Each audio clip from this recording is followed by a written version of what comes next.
Twitter's final boss, Zuckerberg, wages war. The new threads came out. I haven't signed up for it to mess with it or anything like that. I'm not even sure if I'll be on the platform or not. I'm not saying I'm not, but as of right now, I'm not.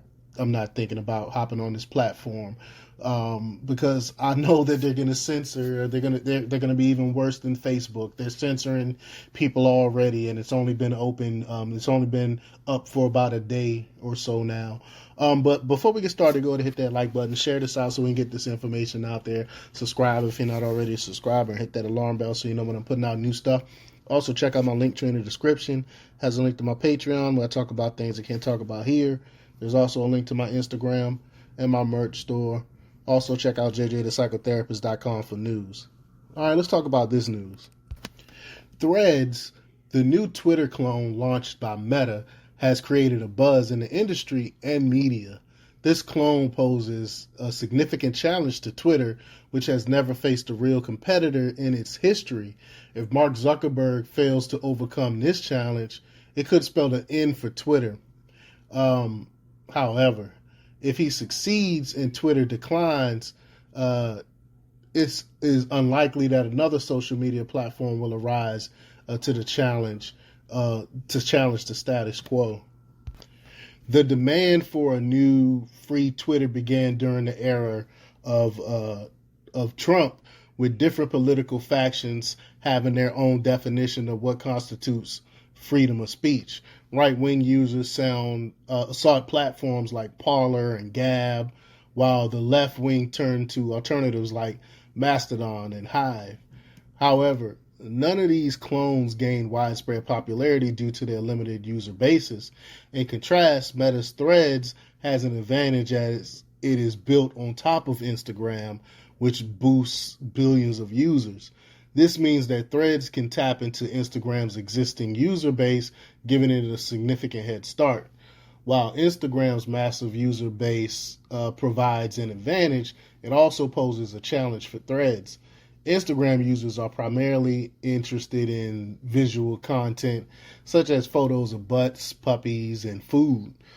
This differs from the core of Twitter's users base, which values wit and written content. The success of Threads will depend on whether it can attract talented writers and content creators from Twitter. Mark Zuckerberg seems to understand this and has been targeting prolific writers and word enthusiasts with his marketing efforts. In the short term, Threads will likely experience rapid user growth, surpassing Twitter's user base. However, sustaining this growth may prove challenging. Instagram users are accustomed to visual content and may not fully embrace the text-based nature of Threads. This could lead to a decline in user engagement and the platform's eventual downfall. That's what I think is going to happen. But one concerning aspect of Threads is its potential for censorship. Like I alluded to earlier, they're already censoring people. And Meta has a history of being a more aggressive censor than Twitter, and Threads seem to be following the same path. Additionally, the sudden popularity of journalists from mainstream media outlets raises questions about Facebook's role in amplifying certain voices over others. While Twitter still maintains a relatively free discourse, the future of open conversation may be at risk if Threads become the dominant platform. Elon Musk's support for Twitter has been instrumental in expanding the boundaries of acceptable speech on the platform. By challenging the previous order of censorship, Musk have fostered a freer discourse on Twitter. However, he needs to prioritize his relationship with independent writers as they are crucial to maintaining Twitter's unique value proposition.